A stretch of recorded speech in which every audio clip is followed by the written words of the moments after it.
আসসালামু আলাইকুম ও রহমতুল্লাহ। সূরা ফাতিহা আল্লাহর সাথে বান্দার কথোপকথন।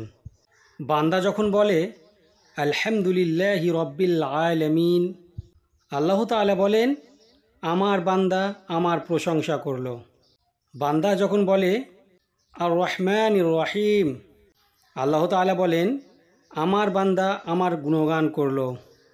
যখন বান্দা বলে মালিক ইয়াউমিদ্দিন, তখন আল্লাহ তাআলা বলেন বান্দা আমার মর্যাদা বর্ণনা করল।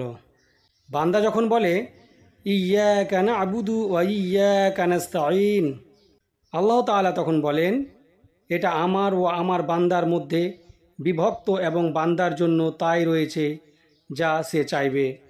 অতঃপর যখন বান্দা বলে ইহদিনাস সিরাতাল মুস্তাকিম সিরাতাল্লাযীনা আন'আমতা আলাইহিম গায়রিল মাগদুবি আলাইহিম ওয়ালাদ-দাল্লিন, তখন আল্লাহ বলেন এসব তো আমার বান্দার জন্য এবং আমার বান্দা যা চাইবে তার জন্য তাই রয়েছে। সহিহ মুসলিম হাদিস নম্বর 395। আসসালামু আলাইকুম ওয়া রাহমাতুল্লাহ।